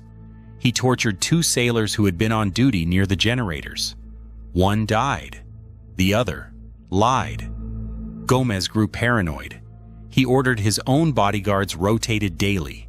He began sleeping in different rooms. He installed cameras in his office. He did not realize that the CIA had been reading his emails for months. Eventually, his paranoia would eat him. In Miami, exiled Venezuelans celebrated the sabotage. They saw it as a blow against Maduro and his Chinese patrons. They organized rallies, waving U.S. flags and chanting Libertad. In Moscow, state television aired a documentary depicting U.S. Special Forces as pirates. The narrator spoke over dramatic music, accusing Washington of violating international law. He showed graphics of American soldiers sneaking into sovereign territory. He warned that such actions would not go unanswered. Russian viewers shrugged. They had seen similar programs about Crimea. At Fort Meade, cyber warriors launched a series of intrusions against Chinese and Venezuelan networks. They sought evidence connecting Colonel Gomez to criminal networks. They planted malware in the Venezuelan air defense system to allow remote shutdown if necessary. They also poked at Chinese research institutions looking for any mention of Helios or quantum tunnel. They found chatter, but nothing conclusive. They flagged it for follow-up. In Colorado, Dr. Patel oversaw the relocation of Helios to a decommissioned Minuteman silo. The 25-foot blast doors now hid superconducting magnets instead of nuclear missiles. Engineers reinforced the silo walls with Faraday cages and blast-resistant panels. They installed biometric locks and kill switches. They implemented strict 2-person control protocols. They trained guards to shoot on sight. They upgraded the computing clusters that controlled the magnetic fields. Patel worried that moving the equipment would alter calibration. He spent long nights adjusting superconducting coils and recalculating quantum field thresholds. He often thought about Carter and the others. He wondered if they would step through again. He wondered if he would go with them. At Langley, Antonio Valdez continued his work. He debriefed Salazar extensively. Salazar told him about Chinese technicians complaining that Venezuelans were lazy. He told him about Colonel Zhou's arrogance. He told him about Maduro's dependence on Chinese loans. He told him about rumors of a Russian tanker bringing in Iranian condensate to blend with heavy crude. He told him about a Cuban intelligence colonel who hated Colonel Gomez. Each piece of information went into a file. Valdez also listened as Salazar talked about his son. He promised to help get the boy enrolled in school. Later, Valdez sat alone and wondered whether he would ever see Cuba free again and whether his parents would live to return to the island they had fled. And in the Appalachian safe house, ODA 777 watched the news. They saw clips of analysts praising and condemning unknown saboteurs. They saw a senator railing about oversight. They saw a Chinese ambassador smile. They saw nothing about themselves. They were ghosts. They cleaned their weapons. They ran in the snow. They played cards. They tried to be human. They knew it wouldn't last. Late one night, Carter couldn't sleep. He went to the kitchen and made tea. He found Thorne sitting at the table, staring at a piece of paper. On it were coordinates. Thorne looked up. "New mission?" Carter asked. "Maybe," Thorne said. He pushed the paper across. Dr. Patel says he can calibrate Helios for a displacement to 1983 Beirut. There's intelligence that could prevent a bombing. Blackwood wants our opinion. Carter stared at the numbers. He felt a chill. He thought about a Marine barracks in Beirut, the dead, the politics. He thought about messing with history again. He thought about the line between duty and madness. He set the paper down. Maybe we should let some things happen, he said quietly. Thorne didn't reply. They sat in silence, listening to the wind outside. Chapter 12. Epilogue. On December 31st, 2025, snow continued to fall outside the safe house. Inside, the men of ODA 777 gathered around a fireplace. They wore civilian clothes, flannel shirts, jeans, boots. Hot cider steamed in mugs. Someone had hung a string of lights along a mantel, a small concession to the season. They had been together for nearly 8 weeks, longer than many deployments. In that time, they had trained, rested, argued, laughed, and thought. They had remembered old missions and imagined futures. They had watched the world edge closer to and then back from war. They talked about what they would do when they were released. Martinez planned to visit his family in New Mexico and teach his nephew how to shoot. Duvall wanted to take a course in quantum mechanics to better understand what Patel was talking about. Miller wanted to hike the Appalachian Trail. Reyes said he would go to Miami and dance. Lewis joked that he would open a bar and call it the Time Traveler's Tavern. Hassan said he would call his mother in Dearborn and tell her he was fine. Webb said he would volunteer at a free clinic. Vance said he would sleep for a week. Ruiz said he would go hunting in Montana. Carter said he would go home and fix the leaky roof he'd been promising to fix for 2 years. Reed said he would learn to surf. At 2350, Admiral Blackwood arrived. He wore civilian clothes too, a black sweater and jeans. He carried a bottle of non-alcoholic champagne. "I wanted to see you," he said, "to thank you, to tell you that what you did mattered. We may never be able to say it publicly, but lives were saved. You prevented a war. You did it quietly and professionally. I'm proud of you." They thanked him. He poured sparkling cider into cups. They raised them. "To ghosts," Vance said. They clinked cups. Midnight came. They counted down. 10, 9, 8. The television showed crowds in Times Square cheering. 7, 6, 5. The president appeared on screen talking about unity and challenges. 4, 3, 2, 1. Fireworks erupted on screen. Outside, snow drifted silently. Inside, they clapped and hugged. After midnight, Thorne pulled Carter aside. "We may have another mission," he said quietly. "Blackwood wants to send a liaison to talk to someone in the Caribbean about Chinese drug smuggling. It may be nothing. It may be something. He thought of us." Carter sighed. Of course he did. "Does it involve Helios?" "Not yet," Thorne said. "But Patel is pushing for another test. Congress is asking questions. The world is unstable. We're going to be busy." Carter nodded. He looked around at his team. They were laughing at a joke Reyes had told. For a moment, they looked like any group of friends.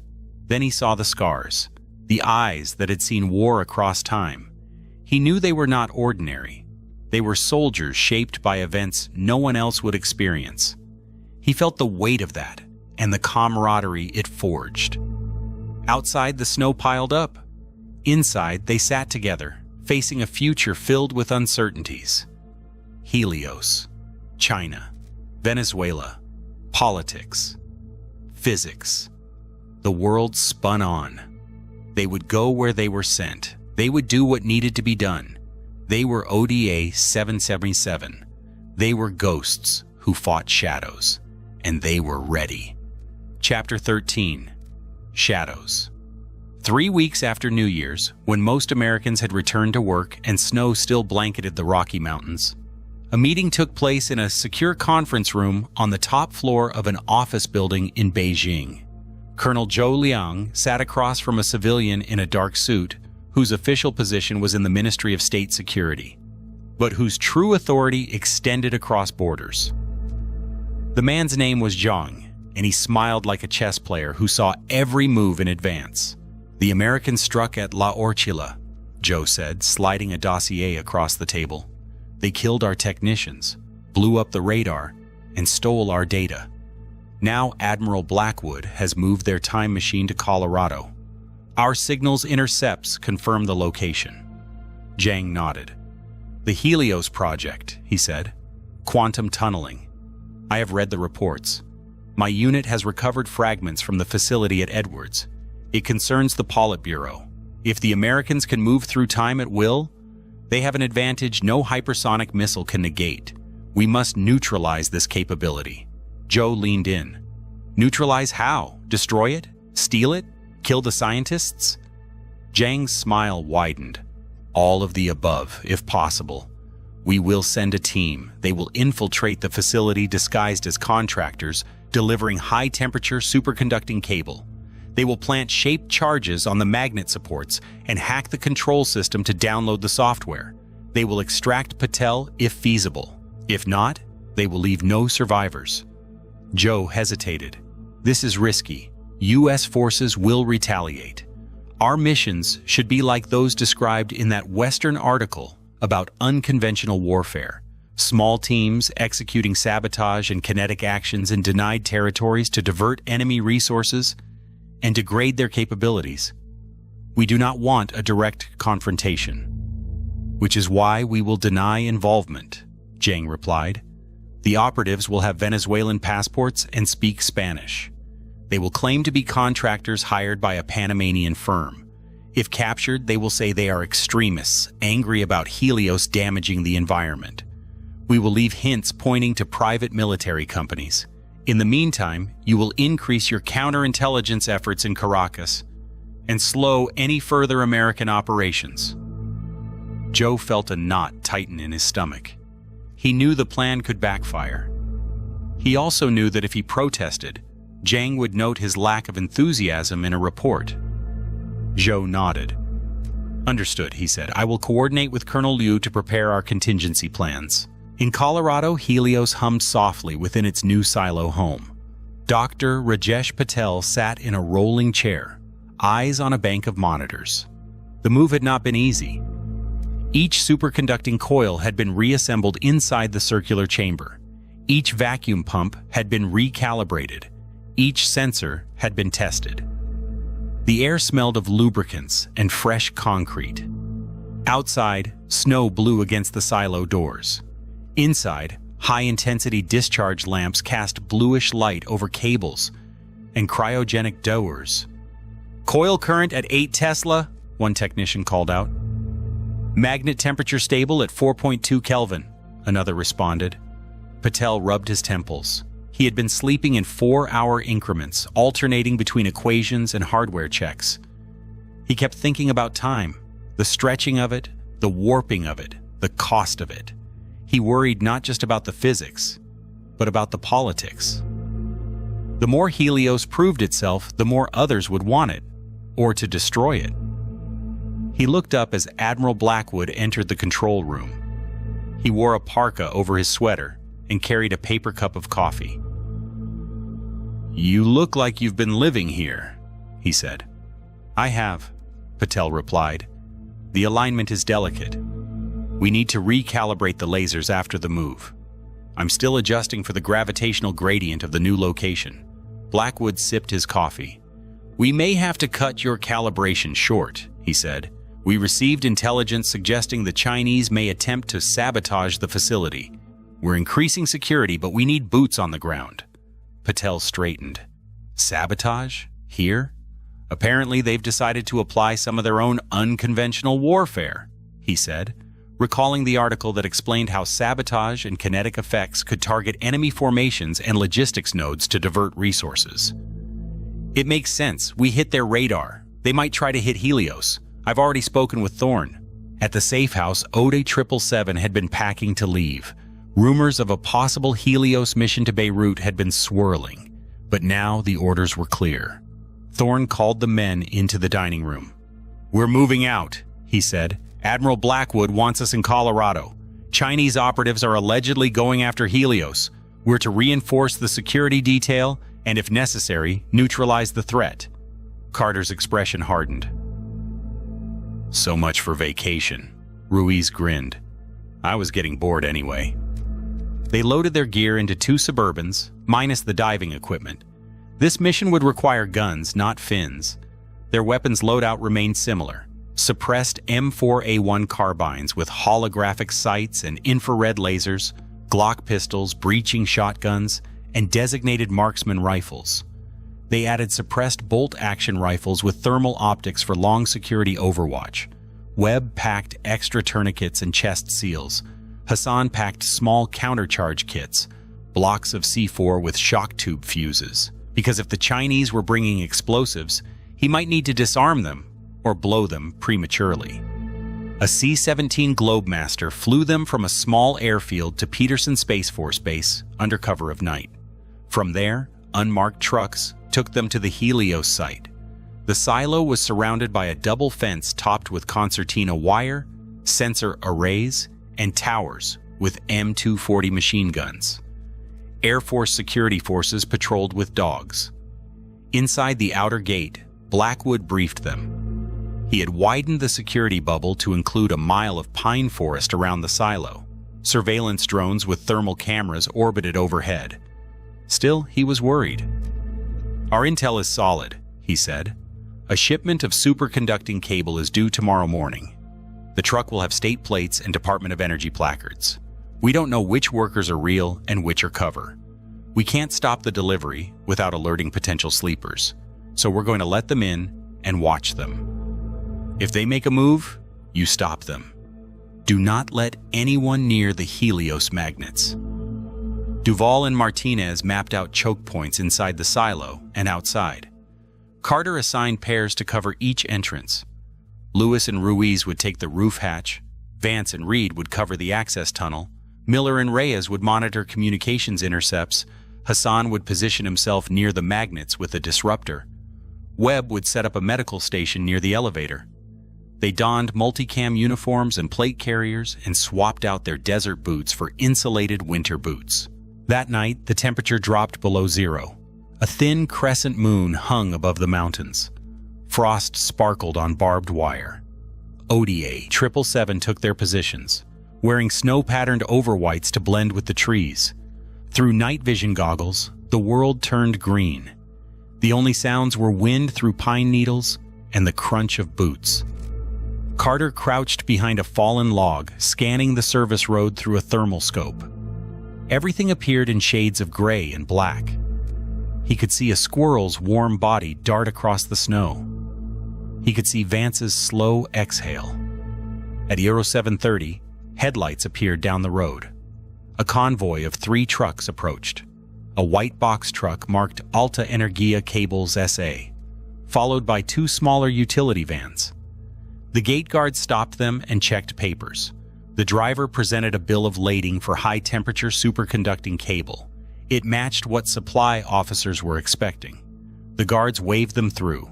The trucks drove up to the silo entrance and backed toward the loading dock. Inside the control room, Patel watched on cameras. "Those look like our cables," he said. In the woods, Carter whispered, "Stay sharp." Workers climbed out of the trucks wearing reflective vests and hard hats. Most spoke Spanish with Venezuelan accents. They began unloading spools of cable onto forklifts. A man with a clipboard supervised. He wore dark glasses despite the weak sun. Carter zoomed in with his thermal scope. The man's shape was cooler than the others, a sign he was wearing body armor under his vest. He also carried himself like a soldier. Carter noted him as suspect. Duvall, observing from a tower, spoke into his radio. "Target 1 identified, black hat, sunglasses, clipboard. Possible ringleader." "Copy," Thorne replied from inside the silo. "Do not engage until he crosses the line." 20 minutes passed. The cables were moved into the staging area. Air Force engineers began inspecting them. The workers chatted. Carter watched as the man with the clipboard drifted toward the outer cryogenic plant. He paused, pretended to check his paperwork, then crouched near a junction box. His hand moved into his vest and came out holding a gray cylinder with wires. "Stand by," Carter whispered. "He's planting something." Thorne's voice came over the net. "Take him." Carter's training kicked in. He fired a single suppressed round from his M4A1. The 5.56mm bullet caught the saboteur in the chest. He jerked and fell. Before he hit the ground, Lewis and Ruiz opened fire from the roof, dropping 2 other men who were reaching into tool bags. Vance rushed out of the service tunnel, tackling a third who tried to run. Inside, Hassan sprinted toward the junction box and saw a shaped charge with a cell phone detonator. He yanked the wires, neutralizing the firing circuit. Chaos erupted. The remaining workers screamed and dropped to the ground. Some were real contractors, their eyes wide in terror. Others were sleepers, and they drew pistols and submachine guns from under their reflective vests. Webb heard gunfire and looked up from his medical station, adrenaline surging. He grabbed his rifle and moved toward the door. Thorne emerged from the elevator and fired at a man running toward the control room. The man crumpled. Miller monitored the comms. Venezuelan Spanish crackled on an encrypted handheld radio. "Equipo dos, inicia explosivo," someone shouted. Miller keyed his mic. "They're trying to detonate remote charges. Jamming now." He activated a handheld jammer, cutting the frequencies. Outside, Carter shot another saboteur in the leg. The man spun and tried to raise his weapon again, but Ruiz put a round through his head. A burst of automatic fire came from near the second truck. Bullets smacked into a concrete barrier. Reed returned fire with a 3-round burst, his shots precise. The gunner went down. From his position near the magnet hall, Hassan heard footsteps. He peered around a corner and saw a man in a blue jumpsuit sprinting toward the superconducting coils with a satchel. Hassan didn't have a clear line of fire. He dove forward, tackling the man from behind. They both slid across the concrete floor. The satchel flew open, spilling plastic explosives and a detonator. The man punched Hassan, trying to get free. Hassan headbutted him and reached for his pistol. The man bit his hand. Hassan grunted and drove his thumb into the man's eye. The grip loosened. Hassan rolled and drew his sidearm. He fired twice into the assailant's torso. The man slumped. Hassan lay panting, heart hammering. He looked at the explosives and felt his hands shake. He began cutting the detonators free, sweat beading despite the cold. On the surface, the firefight lasted less than 3 minutes. 4 saboteurs were killed, 2 wounded, and 3 captured, including the one Vance had tackled. The captured man spoke Spanish with a Venezuelan lilt. He insisted he was a disgruntled environmental activist. Under questioning, he revealed nothing. A fingerprint scan later identified him as Jiang Wei, an officer in the Chinese People's Liberation Army Navy Marine Corps. His cover had been good, but not perfect. The false Venezuelan passports had been created with a pattern typical of Chinese forgeries. The cell phones recovered contained numbers linking to a Chinese diplomatic compound in Mexico City. After the cleanup, Blackwood walked through the site with Thorne and Carter. He looked at the bullet holes in the concrete and the disarmed charges. "We were lucky," he said. "If they'd gotten to the magnets, we'd be dealing with superconductor quench and maybe a crater. Thank you." Carter glanced at the bodies being zipped into bags. "They were well trained," he said. "This isn't over." "No," Blackwood replied. "It's not. Our strike at La Orchila disrupted their operations. It diverted their resources. They responded with sabotage to degrade ours. Welcome to the Shadow War. There will be more of this. We'll have to stay ahead." That night, as snow fell again, Ode 777 sat in a makeshift barracks inside the silo. They cleaned their weapons in silence. The adrenaline faded, leaving fatigue and a faint sense of unreality. They had gone from diving in the Caribbean to fighting in the Rockies. They had prevented another disaster, but they knew the cycle would continue. Somewhere, Colonel Joe and his colleagues would be plotting their next move. Somewhere, Admiral Blackwood would be planning a counter. Somewhere, Helios waited. Carter lay on his bunk and stared at the curved concrete ceiling. He thought about the strange arc of his life. Ranger, Green Beret, time traveler. saboteur, defender of a time machine. He thought about the way small actions echoed through larger events. A team of commandos had sabotaged a radar site and prevented a war. A second team of commandos had tried to sabotage a time machine and failed. The pattern would repeat: sabotage and counter-sabotage, shadows and ghosts. He closed his eyes and let the sound of the ventilation system lull him to sleep, knowing that dawn would bring a new set of orders and a new battle in an unfolding conflict that spanned not just the globe, but potentially time itself. He drifted into dreams where the boundaries between centuries blurred. In one, he stood in the ruins of Beirut in 1983, hearing the whine of approaching trucks. In another, he was on a beach in 2050, looking at a skyline dominated by drones and satellites. He woke just before dawn as his watch vibrated softly against his wrist. A message scrolled across its screen. Briefing at 0600, new tasking. He smiled despite himself. The war never ended, only changed shape. He swung his legs off the bunk and stood, ready to step into whatever shadow came next. The end. Lost Unit. Operation Caribbean Viper was written by Alex Cross. Copyright 2025. Thank you for listening.